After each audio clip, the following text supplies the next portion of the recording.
They say the desert keeps secrets. Mine was left to burn under the Arizona sun, a joke for millions to laugh at. But what Trent Draper didn't know was that some fires don't die. They transform. I still remember the taste of that gas station coffee, bitter and burnt, the way Trent's laugh had filled the cramped convenience store.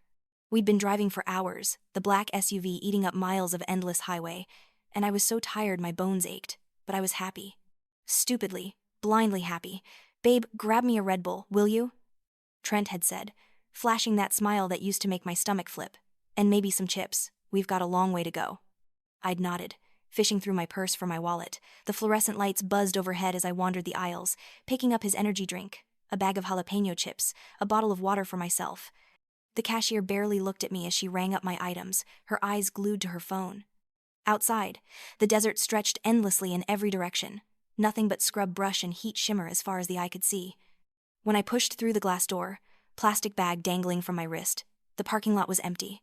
Not empty of people, empty of Trent, empty of our SUV, empty of everything I'd trusted. For a moment, I just stood there, confused. Maybe he'd moved the car? Maybe he was playing one of his stupid pranks, hiding around the corner of the building? I walked to where we'd parked, my sandals scuffing against the hot asphalt. Nothing. I called his name once, then again, louder. The only answer was the rush of wind and the distant hum of the highway. My phone buzzed in my back pocket. A text message. "Just a prank, babe. LOL.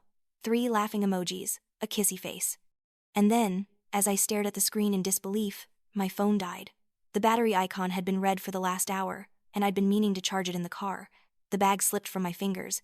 The water bottle rolled away, and I watched it go, my brain unable to process what was happening. This wasn't real. This couldn't be real.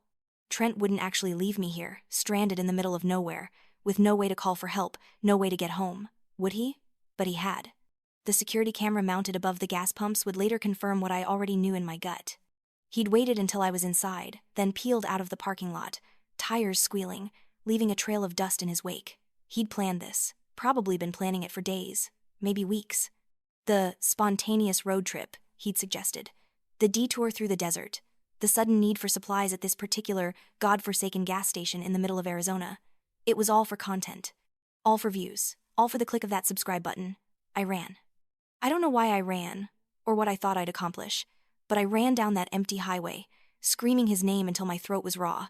The sun beat down mercilessly, turning my skin pink and then red. Sweat soaked through my tank top. My lungs burned. And still, I ran, because stopping meant accepting that this was real, that the man I'd loved had thrown me away like trash for a viral moment. When I finally collapsed on the side of the road, gasping for air, I realized I was crying. Not the pretty kind of crying you see in movies, but the ugly, snotty, choking kind that comes from somewhere deep and primal. I'd given Trent 3 years of my life. I'd moved to LA for him, leaving behind my family in Oregon. I'd worked double shifts at the diner to help pay for his camera equipment when he was just starting out. I'd been in his videos, played along with his pranks, smiled and laughed even when they made me uncomfortable because he said it would help the channel grow. And he'd repaid me by leaving me to die in the desert for clicks. A truck rumbled past without stopping, then another. I tried to flag them down, but they just accelerated, probably thinking I was some kind of hitchhiker or worse. As the sun began its descent toward the horizon, painting the sky in shades of orange and pink that would have been beautiful under any other circumstances, I felt something shift inside me. The tears stopped. The panic receded. In its place came something cold and hard, something I'd never felt before. It wasn't quite anger, not yet. It was clarity. I was going to survive this. And then, I was going to make sure Trent Draper regretted the day he ever met me. The growl of an engine pulled me from my thoughts. An old pickup truck, covered in dust and dented on one side, slowed to a stop beside me. The window rolled down, revealing a man with steel gray hair, a weathered face, and eyes that looked like they'd seen too much. He didn't say anything at first, just looked at me with an expression I couldn't quite read. "You're the girl from that video," he said finally. It wasn't a question. My stomach dropped. "What video?" He pulled out his phone, tapped the screen a few times, and held it up. There I was, in HD, standing in that gas station parking lot, looking around in confusion. The camera angle was from inside the SUV. Trent's voiceover commentary played over the footage, his voice dripping with fake concern that barely masked his amusement. "Oh no, where'd she go?" Cut to me running down the highway, stumbling, falling, his laughter, loud and performative. "This is gonna break the internet." The video had been uploaded 20 minutes ago. It already had 500,000 views. "Get in," the man said, nodding toward the passenger seat, "before you get heat stroke." I should have been more cautious. I should have asked questions, demanded to know who he was, what he wanted. But I was beyond caring about safety protocols. I climbed into the truck, and he pulled back onto the highway without another word. We drove in silence for what felt like hours. The landscape gradually changed, the flat desert giving way to rolling hills dotted with scrub brush and the occasional twisted tree.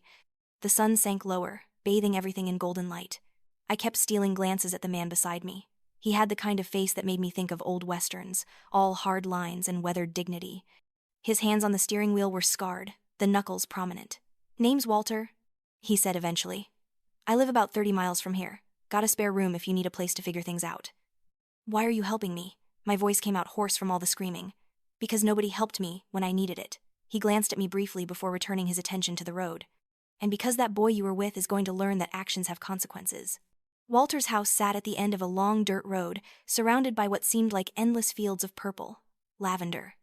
Acres and acres of it, the stalks heavy with fragrant blooms that swayed in the evening breeze.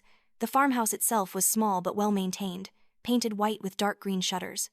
A porch wrapped around 3 sides, complete with a weather-beaten rocking chair and a table covered in tools. "It's not much," Walter said as he cut the engine. "But it's quiet." Quiet. The word seemed to echo in my ears. After 3 years of Trent's constant need for noise, for attention, for content, quiet sounded like heaven. That first night, I sat on the porch steps and watched the stars emerge one by one. Walter brought me a plate of food, beans and cornbread he'd heated up, and a glass of water. He didn't ask questions, didn't pry. He just sat in his rocking chair and looked out at his lavender fields. "I was a Marine," he said after a long while. 2 tours in Afghanistan. Came home and couldn't find my place in the world anymore. Everywhere was too loud, too fast, too fake. He gestured at the fields. Started growing these because my therapist said I needed a hobby, turned into a business, turned into a life. "Did it help?" I asked. "The lavender?" "It gave me something to focus on besides the noise in my head." He rocked slowly, the chair creaking. "Sometimes you need to grow something beautiful to remember that beautiful things exist." I slept that night in Walter's spare room, on clean sheets that smelled like lavender and sunshine. For the first time in as long as I could remember, I didn't dream about Trent's approval or worry about whether I'd said the right thing in his latest video. I dreamed about fire and purple fields and a version of myself I didn't quite recognize. The next morning, Walter woke me before dawn. "If you're staying, you work," he said simply. "Can't have freeloaders." I followed him out to the fields, still wearing the clothes I'd been abandoned in. The air was cool and fresh, the sun just beginning to peek over the horizon. Walter handed me a pair of work gloves and showed me how to trim the lavender properly, how to bundle it, how to tell which stalks were ready for harvest. My back ached within the first hour, my hands cramped. Sweat dripped into my eyes. But there was something deeply satisfying about the work, about creating order from chaos, about seeing the neat bundles of lavender pile up in the basket at my feet. "You're a natural," Walter observed around mid-morning, surveying my work. "Most people give up after an hour." "I've worked harder jobs for worse people," I said, and meant it. Over the following weeks, I fell into a rhythm. Wake before dawn, work in the fields until noon, spend the afternoon learning how Walter distilled the lavender into essential oils, help prepare dinner, read on the porch until the stars came out. It was simple, it was honest, and slowly, steadily, I felt something in me beginning to heal. But healing wasn't the same as forgetting. 6 months after Trent left me in that desert, I finally gathered the courage to check his social media. The prank video had exploded, 20 million views. Trent had gone from moderately successful influencer to internet sensation overnight. He'd been interviewed on podcasts, featured in articles, even appeared on a late-night talk show. The host had laughed and called it the greatest prank of the decade. Trent had beamed, soaking up the attention. I watched one of those interviews late one night, my laptop glowing in the darkness of Walter's spare room. "What happened to your girlfriend?" the host asked, a grin on his face. Trent shrugged, utterly unconcerned. "She couldn't take a joke, man. Got all upset about it. We broke up after." The audience laughed. The host laughed. Trent laughed. Nobody mentioned that he'd left me stranded with no phone, no money, no way to get help. Nobody mentioned that I could have died out there. Nobody cared that I was a real person, with real feelings, who'd been humiliated in front of millions. I was just content, just a punchline, just part of Trent Draper's viral moment. But then I found the podcast, Belle's Breakdown, hosted by Belle Draper, Trent's new girlfriend. Actually, not so new. I did the math, checked the dates on her Instagram.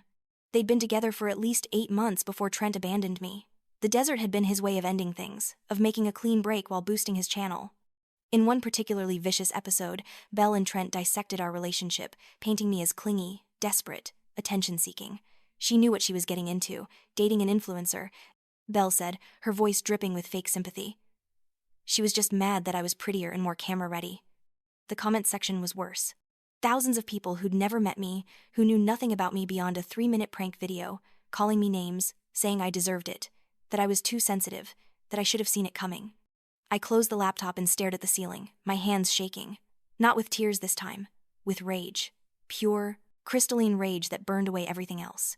Walter found me on the porch the next morning, still in the same position, staring at nothing. He didn't ask what was wrong. He just said, "You ready to stop hiding?"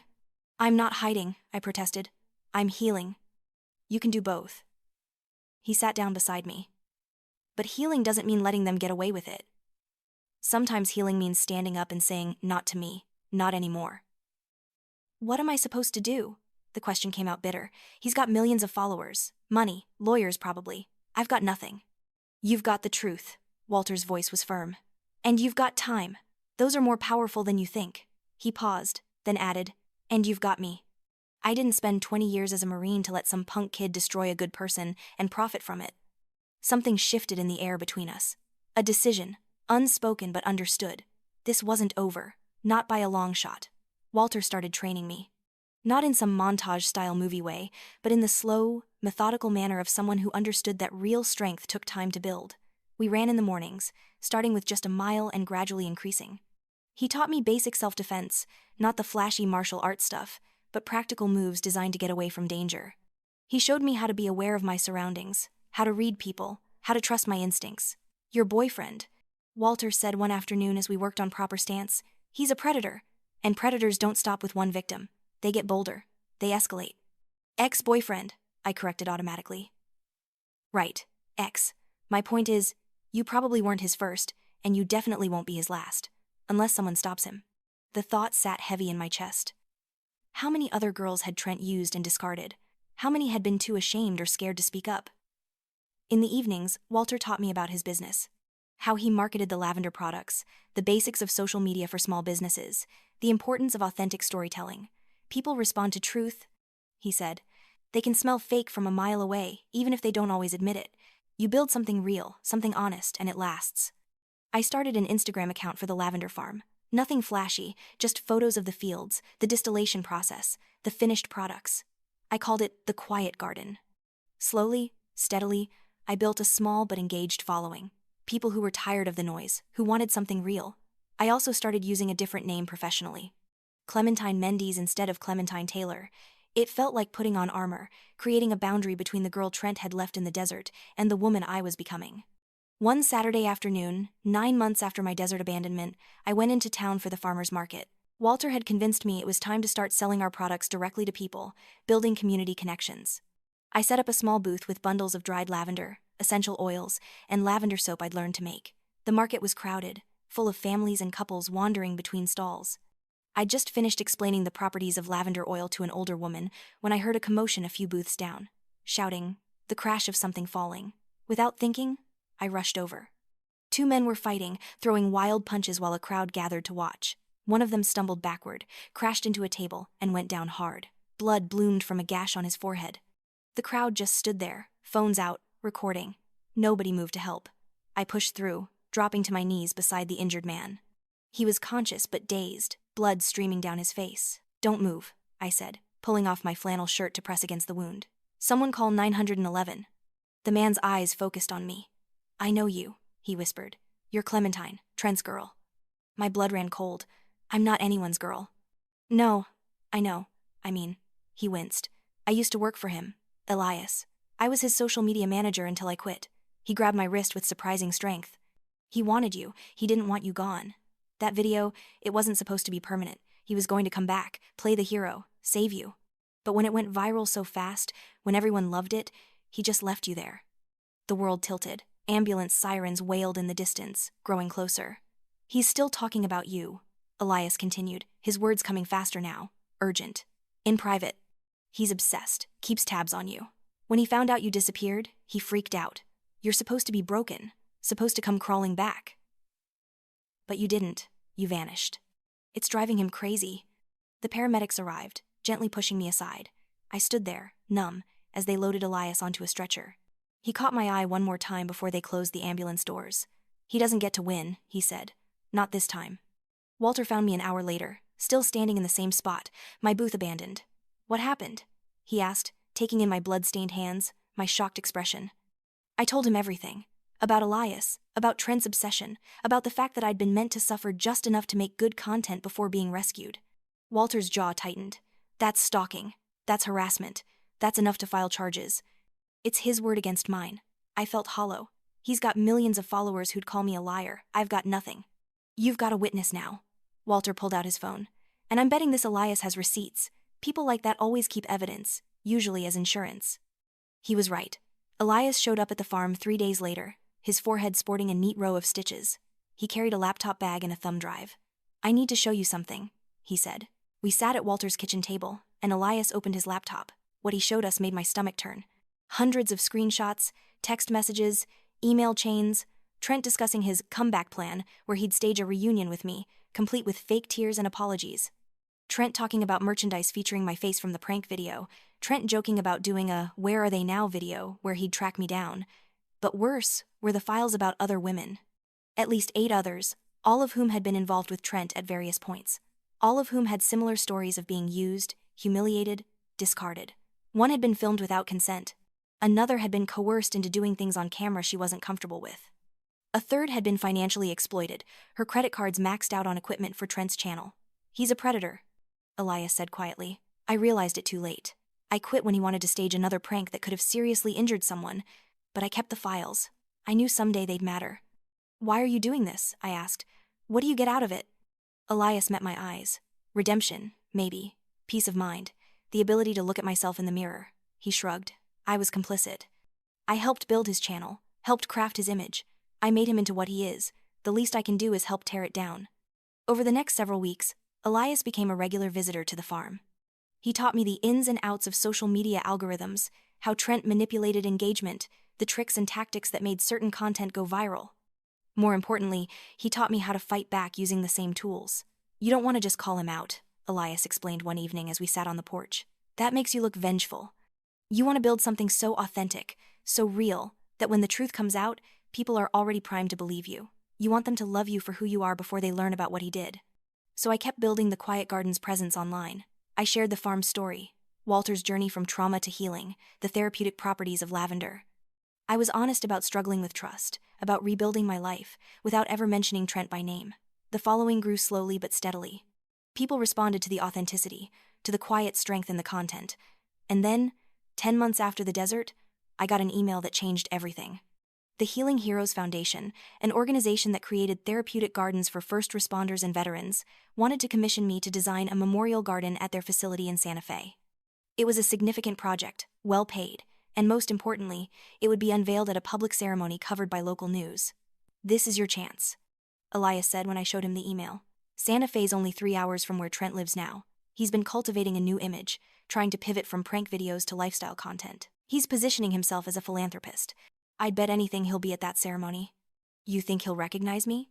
I'd changed a lot in 10 months. Stronger, tanner, with shorter hair and a confidence I'd never had before. Eventually. Elias grinned. "But by then it'll be too late."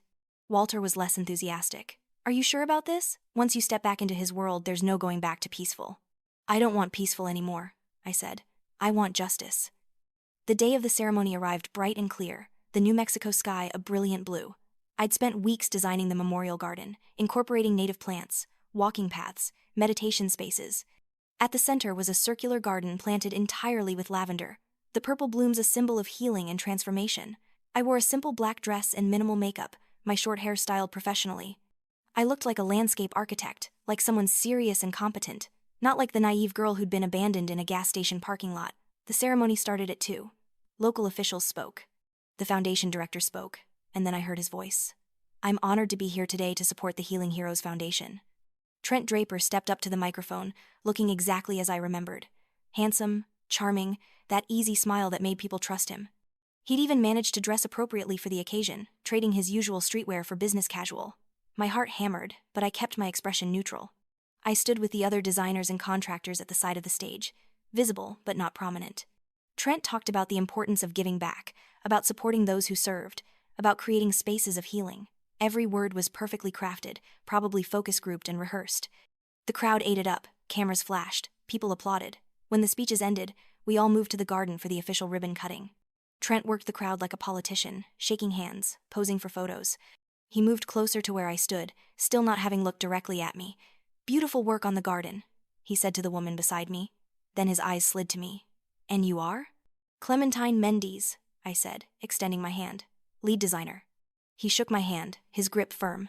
Recognition flickered in his eyes, quickly suppressed. But I saw it. That moment of uncertainty. Of trying to place me. "Have we met before?" he asked, still smiling. "You look familiar." "Maybe in another life," I smiled back, letting nothing show. "Your speech was very moving. Though I have to wonder, do you really believe in healing? Or is it just good for your image?" His smile faltered, just slightly. "I don't know what you mean." "Of course you don't." I turned away, letting the dismissal speak for itself. I felt his eyes on me for the rest of the event. When I glanced back once, I caught him talking urgently into his phone, his expression troubled. Elias, standing at the edge of the crowd, gave me a subtle thumbs up. The trap was set. That evening, my phone blew up, not with messages from Trent, but with tags on social media. Someone had recognized me from the prank video.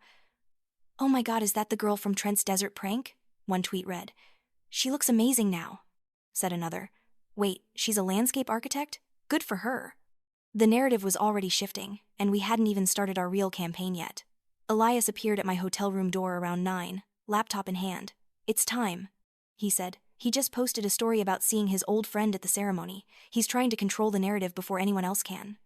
We sat on the hotel room floor, surrounded by papers and files, building our case. Not for the court of public opinion, not yet. For an actual court. Because 2 days after the ceremony, something happened that we hadn't planned for. My lavender field burned. I got the call from Walter at 3 in the morning. "Get back here," he said, his voice tight. "Now." I drove through the night, adrenaline keeping me awake and alert. As I turned onto the dirt road leading to Walter's farm, I saw the orange glow on the horizon. By the time I pulled up to the house, the fire department had mostly contained it, but half the lavender field was destroyed, the purple blooms reduced to ash and charred stalks. Walter stood at the edge of the destruction, his face illuminated by the dying flames. "Arson," he said when I reached him. Fire chief confirmed it. Someone poured accelerant in a line right through the middle of the field. "Trent," I breathed. "Not quite." Walter held up his phone, showing me a screenshot. It was from Belle Draper's Instagram story, posted just hours earlier. A photo of a crescent moon with a snake wrapped around it, the same tattoo that decorated her neck. The caption read, "Sometimes you have to burn the past to move forward." "She's not even trying to hide it," I said in disbelief. "Narcissists never think they'll get caught." Walter's voice was cold. "But I've got her on camera. I installed security after you told me about Trent's obsession. Figured better safe than sorry." The footage was damning. Belle, dressed all in black, walking through the field with a gas can, pouring a trail of accelerant, lighting the match. Standing there for a moment, watching the flames catch, before driving away in Trent's distinctive SUV. This time, we went to the police. The arrest happened quietly, without fanfare. Belle was taken into custody on charges of arson and destruction of property. Trent, as the owner of the vehicle used in the commission of the crime, was also questioned. He immediately threw Belle under the bus, claiming he had no knowledge of her actions, that she'd been jealous and obsessive, that he couldn't control what she did. But the investigators found text messages. "Take care of the lavender bitch," Trent had written to Belle 3 days before the fire. "Make sure she knows her place." Belle, facing serious prison time, turned on Trent. She provided her own evidence, recordings of Trent planning various schemes to harass me, to destroy my business, to drive me out of New Mexico. She revealed that the prank video had been premeditated, that Trent had been planning to break up with me anyway and wanted to do it in the most profitable way possible. The story broke first on local news, then spread to national outlets. "Influencer arrested in arson plot against X," read the headlines. The video of me being abandoned in the desert resurfaced, but this time, people watched it with new eyes. The comment section shifted from mockery to outrage. But I wasn't satisfied with just criminal charges. I wanted the world to see exactly who Trent Draper was. I wanted every person who'd laughed at that prank video to understand the real consequences of their entertainment. So I filed a civil lawsuit: defamation, emotional distress, loss of income, harassment. And I did it publicly, with Elias by my side, holding a press conference outside the courthouse. "My name is Clementine Taylor," I said into the microphones, my voice steady and clear. 10 months ago, I was left to die in the Arizona desert by Trent Draper. Not for any reason other than he thought it would be funny. He filmed my suffering and profited from it. Millions of people watched and laughed, because they didn't see me as a real person. They saw me as content. I took a breath, looking directly into the cameras. But I am a real person, and what happened to me was not entertainment. It was abuse. It was cruelty, and it needs to stop. Elias stepped forward then, announcing that 7 other women were also filing lawsuits against Trent for various forms of harassment and abuse. He provided a website where people could find the evidence, the screenshots, the messages, everything documented and verified. The response was overwhelming. Within 24 hours, major brands pulled their sponsorships from Trent's channel. His agent dropped him. Even his own family issued a statement distancing themselves from his actions. The internet, which had once loved him, turned on him with the same vicious enthusiasm it had shown when building him up. Belle, in a bid for a reduced sentence, gave an interview from jail. I was jealous, she admitted, but more than that, I was scared. Trent was obsessed with Clementine. He talked about her constantly. I thought if I could make her go away, he'd finally move on, but I realize now that I was just another victim of his manipulation. The trial was set for 6 months later. In the meantime, I focused on rebuilding.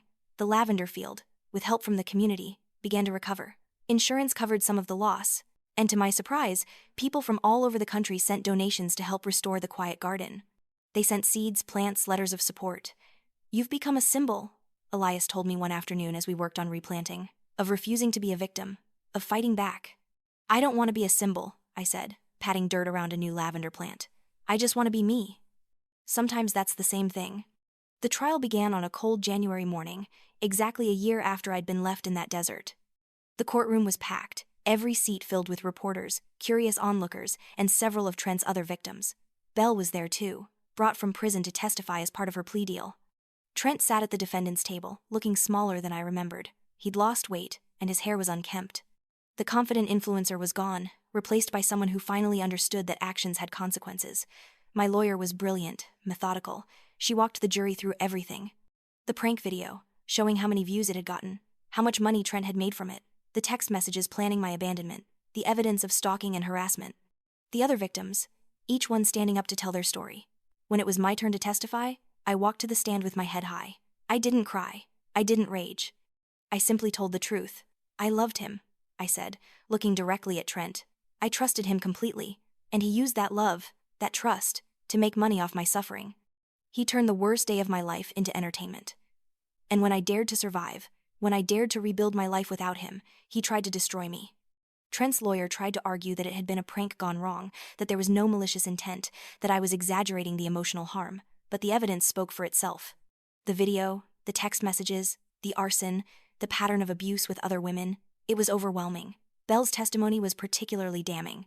She described how Trent had encouraged her to harass me, how he'd cheered when she talked about burning the lavender field, how he'd promised her it would make great content for a future video about crazy exes. I loved him too, Belle said, her voice breaking, and he used me just like he used all of them. We were all just props in his story. The jury deliberated for 3 days. When they came back, their verdict was unanimous. Guilty on all counts of defamation, harassment, and intentional infliction of emotional distress.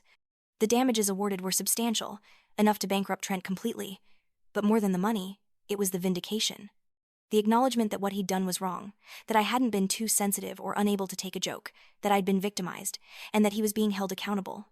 As we left the courtroom, Trent tried to approach me. His lawyer grabbed his arm, but he shook him off. "Clem," he said, his voice pleading, "you got what you wanted. Are you happy now?" I stopped, turned to face him. All around us, cameras flashed, reporters pressed closer. This would be the moment that defined the narrative. I could be gracious or vengeful, forgiving or cold. "I didn't want this, Trent," I said quietly. "I wanted you to love me. I wanted us to build a life together. But you destroyed that possibility when you chose views over my humanity." I paused, then added, "I'm not happy that you're suffering. But I'm at peace knowing that you can't hurt anyone else the way you hurt me." I turned to Belle, who was being led away by marshals. "One laugh can kill a soul," I told her. "I hope you learn that before it's too late." Outside the courthouse, Elias and Walter were waiting. We walked together through the crowd of reporters, ignoring their shouted questions, until we reached Walter's truck. As we drove away, I looked back at the courthouse one last time. Trent stood on the steps, alone, watching us go. "How does it feel?" Walter asked. I thought about it for a moment. "Like I can finally breathe," I said. The months that followed were transformative. With the settlement money and the insurance payout from the fire, I was able to expand the Quiet Garden significantly. But more importantly, Elias and I started the Quiet Garden Initiative, a nonprofit that provided support and resources for victims of online harassment and abuse. We offered legal aid, therapy connections, job training, and for those who needed it, a quiet place to heal. The lavender farm became a refuge for women who'd been chewed up and spit out by the internet's insatiable appetite for content. Trent's channel was deleted, his videos scrubbed from the internet. He filed for bankruptcy and reportedly moved out of the country, unable to find work anywhere in the US. Belle served 18 months for arson and was released under strict parole conditions. She wrote me a letter once, apologizing. I never responded. Some wounds don't need acknowledgement to heal. One evening, almost 2 years after that day in the desert, a reporter asked me a question during an interview about the Quiet Garden Initiative. If Trent Draper came to you today and asked for forgiveness, what would you say? I looked out at the lavender fields, purple blooms swaying in the breeze. The sun was setting, painting the sky in shades of violet and gold. I don't need his apology to have peace, I said. I found that on my own. What I needed was for his silence so that others could speak. And for this, I gestured at the fields, at the women working among the plants, healing. For the violet flame to burn bright enough that no one else gets lost in the dark. The reporter asked what I meant by violet flame. I smiled. Lavender burns violet when it's dried and lit. It's cleansing. Purifying. That's what we do here. We take the pain, the trauma, the ashes of what we used to be, and we transform it into something beautiful. We don't forget what happened to us, but we refuse to let it define us. As I stood there, with Elias by my side and Walter watching from the porch, I realized something profound. Trent had tried to reduce me to a punchline, to content, to a moment of viral entertainment. But I'd taken that moment and transformed it into purpose. Every woman we helped, every field of lavender we planted, every person who found healing in our gardens, was proof that I was more than what he'd tried to make me. I was Clementine Mendes, landscape architect, survivor, and advocate. I was the keeper of the violet flame, and I was finally, beautifully, myself. The desert had tried to kill me. The internet had tried to destroy me, but I'd survived both, and in surviving, I'd found something precious. Not revenge, though that had been sweet. Not even justice, though that had been necessary. I'd found myself, the real me, the one who'd been buried under 3 years of trying to be what Trent wanted. And that self was stronger, fiercer, more resilient than I'd ever imagined possible.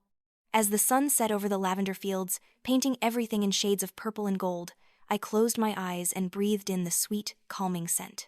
Tomorrow, more women would arrive seeking refuge. Tomorrow, we'd plant more lavender, create more beauty from pain. Tomorrow, the work would continue. But tonight, I was simply grateful. Grateful for Walter, who'd taught me that strength could be quiet. Grateful for Elias, who'd shown me that allies could come from unexpected places. Grateful for the lavender, which had given me both livelihood and purpose. And grateful, in a strange way, for the desert that had tried to break me. Because if I hadn't been left there to die, I never would have learned how to truly live. The violet flame burned bright in the gathering darkness, a beacon for all those still lost in their own deserts, still struggling under their own burdens. And as long as I had breath in my body, I would keep that flame burning, would keep creating spaces where the broken could heal, where the wounded could rest, where the discarded could find their worth again. Trent Draper had wanted to make me forgettable, disposable, a joke that would fade with the next trending topic. Instead, he'd forged me into something unforgettable, something permanent, something that would outlast his 15 minutes of fame and continue to grow, spreading beauty and healing long after his name had been forgotten. That was my revenge. Not his suffering, but my thriving. Not his punishment, but my peace. Not his downfall, but my rise. And as I stood there among my purple fields, with my found family beside me and my purpose clear before me, I understood that this was always how it was meant to end. Not with his apology or his destruction, but with my transformation. From victim to survivor to warrior to healer, from the girl abandoned in the desert to the woman who cultivated beauty from barren soil, from broken to whole. The violet flame would keep burning, and I would tend it, nurture it, share it with everyone who needed its light. That was my promise. To myself, to every woman who'd come to the farm seeking sanctuary, to every person still fighting their way out of their own desert, the fire wouldn't die. It would only grow stronger, brighter, more beautiful, just like me.